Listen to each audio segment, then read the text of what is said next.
Hey, my name's Anthony. My name's Alex. And we are The PTA Podcast.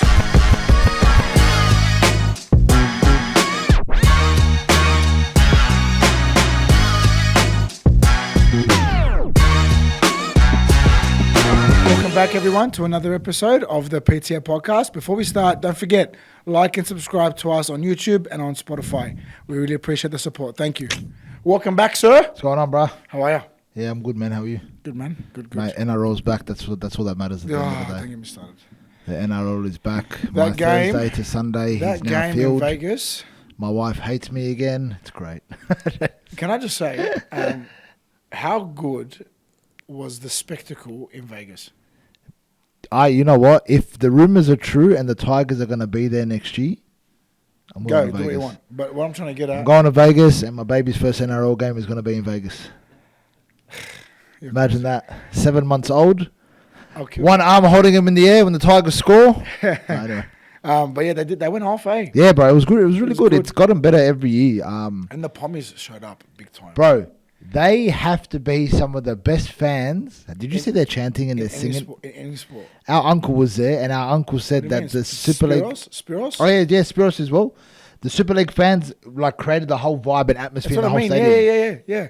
Years ago, Dad took me to a one-day cricket game in Australia, like here at the SFS. Yeah, No, not SFS. So Sydney Cricket Ground. And good old it was Australia SCG. versus the SCG. It was Australia versus England in this one-day game, and the Pommies were How good is it, best. bro? They bring a vibe, entertainment. man. They bring a vibe. There, but like one person will start one chant and it goes on for like That's hectic. whatever like song it is. They have just 7 hours of non-stop chants. Yeah, it's so good. And I'm like, how did you come up with all these songs? So man? good. I think it's amazing. Yeah, Aussie fans, we need to do better, bro. We need to do Aussie, better. Aussie, and then that's all we got. We need to do better. We got nothing else. But yeah, our topic today is one that most of us kind of always talk about, but we kind of need to push it more. I feel it's the fact that there's a lot of knowledge out there already. Yep. So I don't believe that for people that want to lose body fat, put on muscle, transform their health, however you want to word it, it's not knowledge, or it's not a lack of knowledge problem, because knowledge is more accessible than ever before, Badly. especially with AI, right? And Chat GPT and so on and so forth. It's not a knowledge problem. It's a discipline problem. It's an execution problem. It's a Yep. get the fuck off your ass and get it done problem. Yep. And so one of the things that we always talk about is, motivation or discipline or consistency. And we keep the information side of things as simple as it needs to be for them to be able to understand how to implement it into their lifestyles. But then we focus more on, hey, let's build a lifestyle. What does that actually look like? When we refer to things like systems, what are we even talking about? What is a system, right, in relation to this context of building the lifestyle that we want? Yep.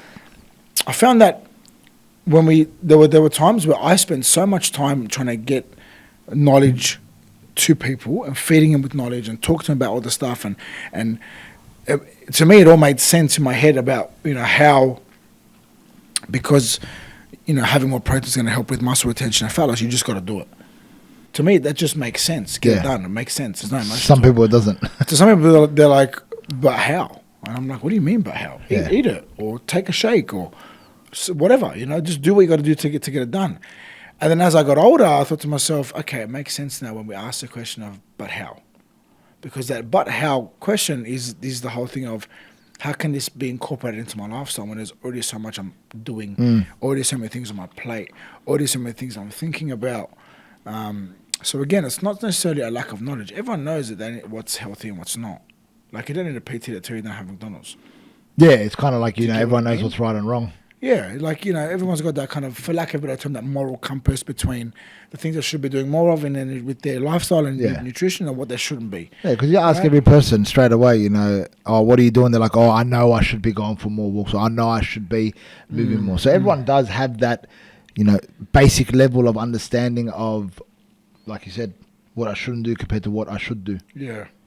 Well, I think it goes back to the thing of, helping them be able to implement it into their lifestyle. Yeah.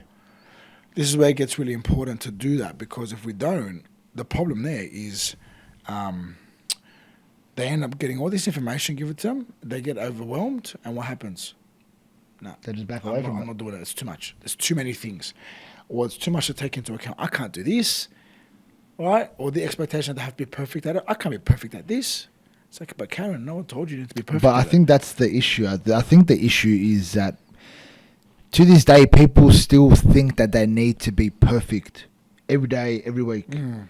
And I've actually found myself speaking to clients about the fact that it's okay to not be perfect, right? We're human beings. We're going to stuff. The post I put out yesterday, I started with, we're human beings. We're going to stuff up, right?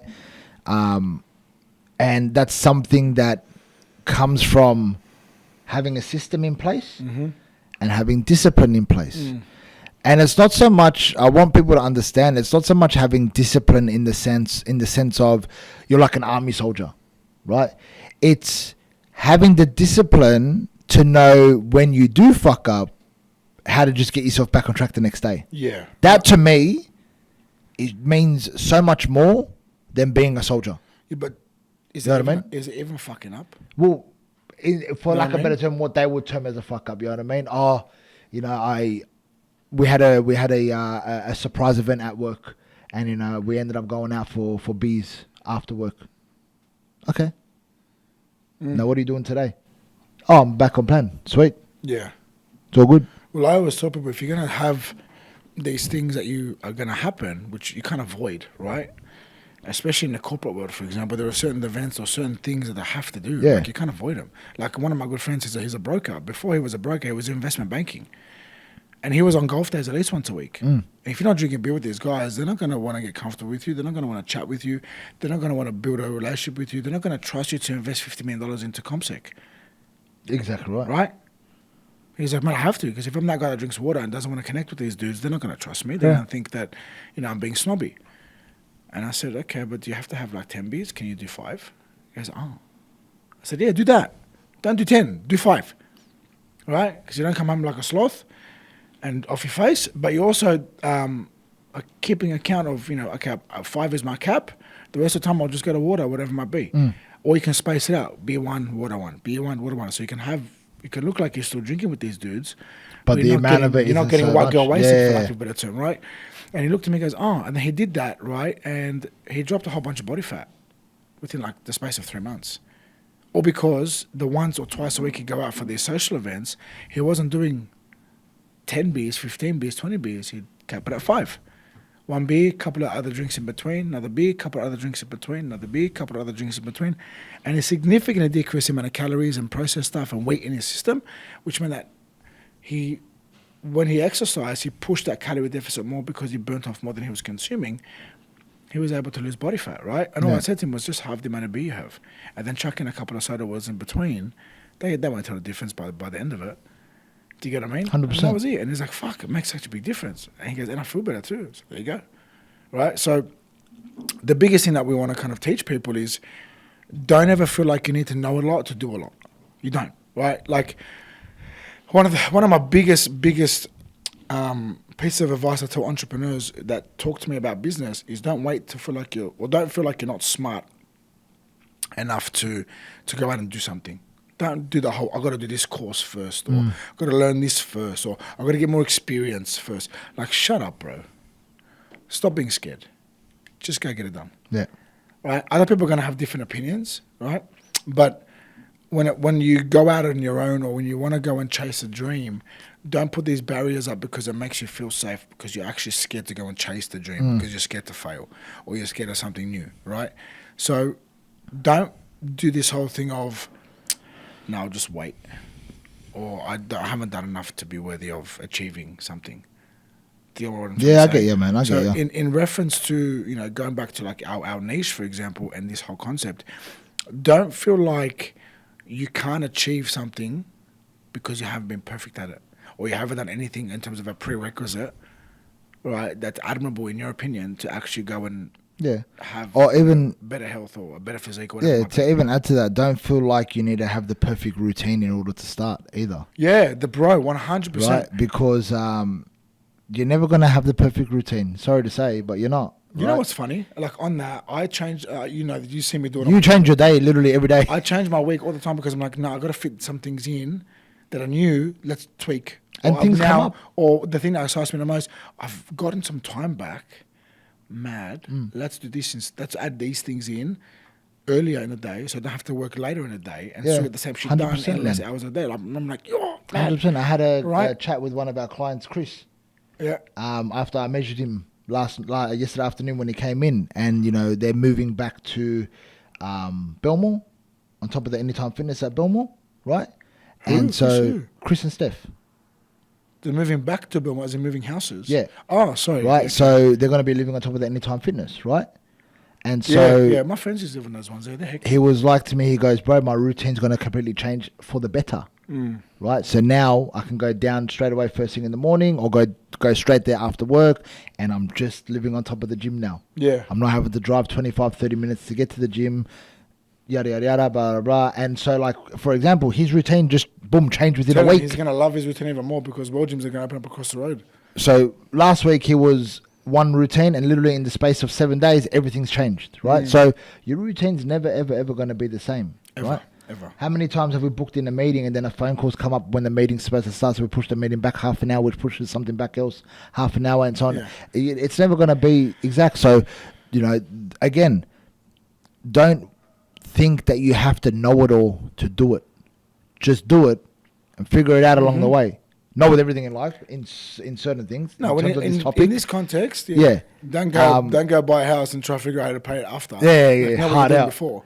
But so like, because we've heard that a lot. Oh, I'm just trying to get my routine sorted, then I'll start. It's like no. Because when you get your routine sorted, your routine's going to change because you start training, which is another thing that you're adding to your routine. Yeah, look, So we both know it's a you got to scapegoat, tweak it as well. but we both know it's a way of just delaying, right? Because they might be nervous, or you know what? Probably not even nervous. They're probably just not convinced that this is the right place for them. Yeah. So I always go back to the whole thing of in terms of that. Did we really conduct a good conversation with them? Did we really get them to understand that there's actually a need to start sooner rather than later? That there is a cost to inaction? Yeah? And I always talk about the cost to inaction on 3 different things, right? Your health, your business, or your money, and your relationships with people. If you're not actively trying to be better for those things, there is a cost to inaction on all those 3 things. 100%. People think the cost to inaction in terms of health means that nothing happens. No, you actually get worse. That's the cost of inaction. Yeah, there is a worse off version of you that chooses to do nothing today. Right? It is not somebody that is able to save money because they didn't pay for PT. That's not the cost of inaction. That's you, it might be saving money, but you're going to have to put that money into potentially, and I hope not, but your medical bills that come 10, 15, 20 years down the track. Yeah, because you 100%. weren't fucking proactive with your health Well, when you had the opportunity to do so. We had a conversation on Monday with the lady. It's the cost of inaction. And, I feel for her. She's I don't wish poor health upon anybody. Right? But when you hear these stories, you think, fuck, man, your life could have been so much different. Yeah, man. It could have been so much 100%. different. So I get motivated and I get more inspired, and then for some people I get more annoying with the fact that this is an opportunity now to go, okay, hey, I got another example for you of what happens, what can happen if you don't do something right now. 100%. Right? And like the whole concept of, I just need to make sure that I just know a bit more about this thing before I get started, or I just let me go check with my doctor. It's like, why are you going to talk to your doctor about exercising? Very few doctors, like GPs, will recommend exercising. Right? Very few. Why? I don't know. I think they all should. Right? Because of the data from a health perspective that building muscle does for somebody's overall health, their immune health, their inflammation control, Or just their cell rejuvenation, everything. Not just losing weight. Just exercise in general for their health. Our client, who's an amazing GP, Theodora. Yeah. People come to her all the time and say, hey, can you put me on Ozempic? And she's like, no, you haven't even tried step 1 yet. Like, why do you try going to a gym or eating better? Or doing it, like losing body fat and weight the healthy way? Right? We haven't even tried that yet. I'm not going to prescribe you Ozempic just because we can. Doesn't mean we should. And I'm like, we need Someone to, that we, has we need to have some good conversations. someone that has right? common sense. And we're getting her on the podcast soon. Yeah. And she's such a lovely lady. She's a very smart woman as We well. have so many good conversations at the gym, and I feel sorry for her because it's in her training time, and I keep having to remind her to get exercising because we talk about so many health things. But, you know, we're doing a fair few amount of collaborations, her and I, and I'm excited for them because it's not about finally I found a good GP. It's not about that. It's about the fact that there's somebody who's got authority in that field, right, that we can leverage off to send our clients to. Can I just say, it's very nice to find someone in that field that genuinely cares about the health. She's of health people, centric, yeah, for sure. right? Yeah. I think me and you have been around the game long enough to see many people in the medical world that ultimately don't give two rat's asses about health. Yeah, it's not about giving two rat's asses. You got to also understand that they're bound by both hands. I know with the term, but we'll get back on track, guys. They're bound by both hands on what they can and can't say, right? And she's told me, like the people have told me, they're bound, right? They have to be very careful what they say because they could potentially lose their license. So like they want to help, but the fact whoever's in charge is like, you're restricted. Like to the point where, and we've heard many stories about these doctors had their license taken off them or revoked because they refused to give the vaccine to people. The COVID Yeah, I know vaccine, that. right? So, and then now they finally got their license back, but it's like 6 years of not working. Their whole life got turned upside down because they didn't stick to what you're supposed to say or what you're supposed to do. Do you get what I mean? So, on that, like, a lot of them would want to say what they really want to say, but unfortunately, a lot of them can't say what they really want to say because of the fact their hands are bound. Yeah? Same thing with surgeons. Same thing with any professor. Anybody in a medical field who has to report to a board, they're a business, bro. Right? And a business has a board of directors. How sad is that, bro? And a board of directors makes the decisions. And the board of directors has to face all the bureaucracy that's involved. Do you get what I mean? But anyway, so it's like, yeah, like I said, she's an amazing GP, and she's helped so many families, especially with their kids, right? We just have really, really, really good health. And that's why we connected. I'm like, man, we got. And she only lives up the road from us. How good is that? I know, Sorry, right? she only works up the road from us. Sorry, Yeah, like but- literally up the road from where we live. Yeah, so we're gonna start doing some collaborations and all that kind of stuff, and we're so excited because we can have somebody who's got that authority, like I said before, but it can help our people, Yeah. our niche, right? I'm trying to touch on that. If any one of our listeners needs a really good GP or is looking for a new good GP, Helston Park Medical Practice, is that what it's called? Canterbury, I think so.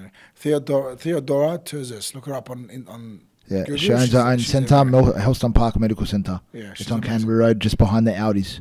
She's amazing, yeah. Yeah, she's really good. Anyway, back onto the topic. So, going back to that kind of stuff, when we look at the ability for somebody just to have, get off your ass and get it done, have that consistency, have the execution that needs to happen. Let's give our listeners on this episode, you give your 3 things, I'll give my 3 things about what you can do to build the best level of consistency for yourself. Look, I would say first and foremost, and I'm a record player when it comes to saying this, just now the basics. That always will be my step 1 approach to everything. Well, okay, let me just elaborate a bit. Yeah, What will. does now the basics actually mean? And so, yeah, like I said, that will always be my step 1 approach to everything. What I mean by when I say now the basics, drink enough water. You don't necessarily need to go to a gym to do physical activity. Go for a walk, right? Aim for 5,000 steps a day. If you're not doing anything at all, aim for 5,000 steps a day. Aim to get better sleep than what you're getting. If you're getting 5 hours, aim for 6 hours. And then when you get 6 hours consistently, aim for 7 hours, right? And just eat 4 to 5 meals a day, wholesome foods. Stick to the 80-20 rule. They're the basics. They're the basics on, and no human being can tell me that they don't know how to do those things. That's just common knowledge. Yeah, that's right? that's not a knowledge problem. That's an execution problem. Yeah, it's literally like the common of most common knowledges out there. It's straight logic on what to do if you want to just start looking after yourself at the bare minimum, right? The second thing I would say is find your purpose, right? The reason why I say that is because a lot of people lack the willpower to want to make a change because they have no purpose, right? Wow, I didn't think you'd say that, to be honest.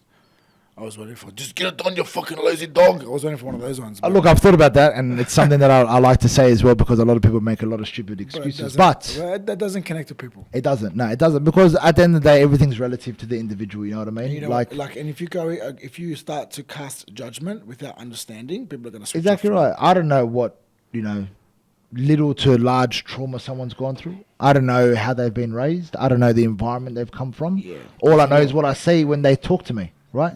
So, everything's relative to the individual. 100%. What I think isn't an issue or isn't that stressful could be very stressful to someone. I don't know what health issues someone may be going through because they haven't opened up about it. Yeah. They might not even know they may have a gut health issue that's causing them to have anxiety. So they don't know why they have anxiety for. Yeah. You know what I mean? Like, There's we don't know. There's a lot. There's a lot of things. So I would love to say, get the fuck up and just fucking do it. To be a bitch. But yeah, nah, look, at the end of the day, I feel like you really got to just find a purpose, or what your purpose is. Yeah. Whatever that may be, whether it's for yourself, whether it's for your wife, your husband, your children, your grandparents, your own parents, like whatever it may be. Find your purpose and then use that purpose as a motivating factor to want to be better. Yeah.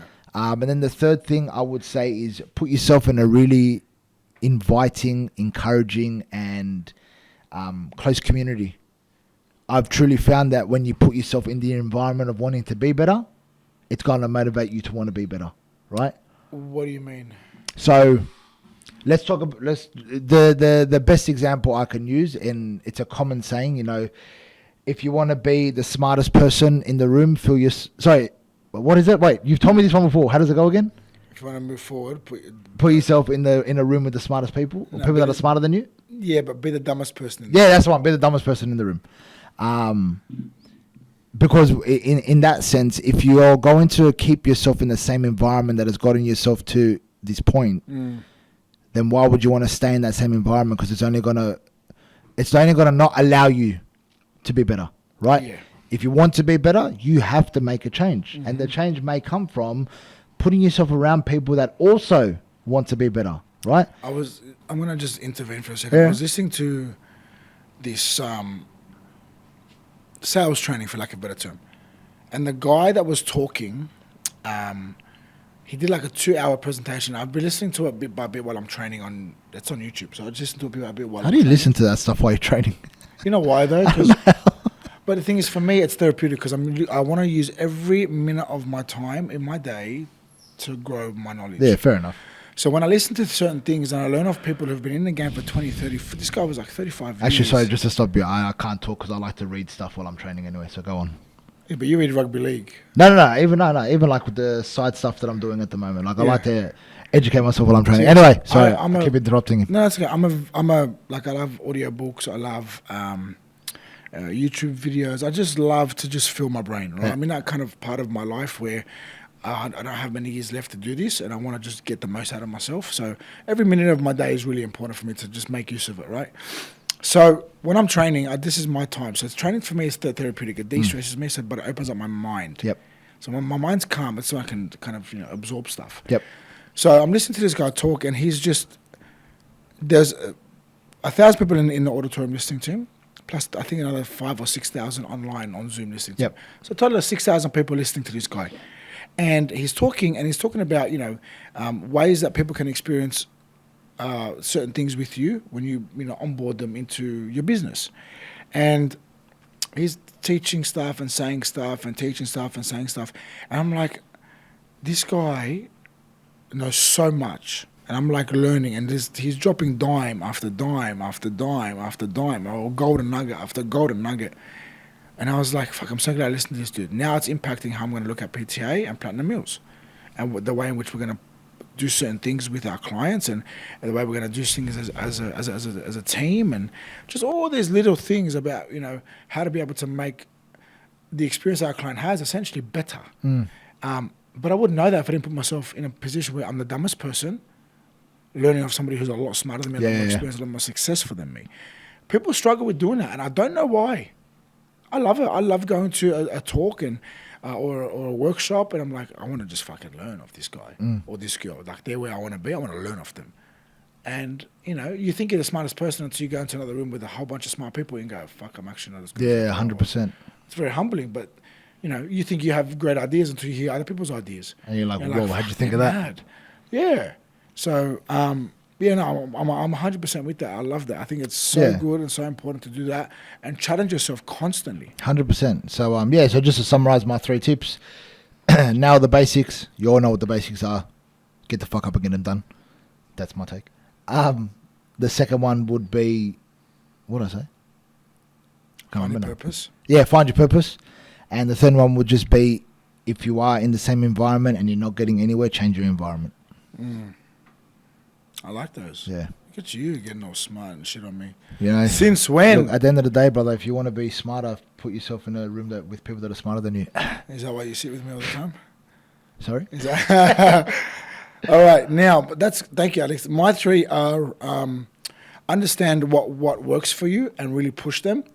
So what I mean by that is when you're looking at your routine, if it works for you to train before work, get it done before Yeah. work, irrespective of how you feel. Yep. Because if you know it's going to be tough to do it after work because of everything that happens after work, especially with our niche, don't try to fight against, don't try to push against the grain. Yeah, 100%. Don't fight an uphill battle. What What for? for?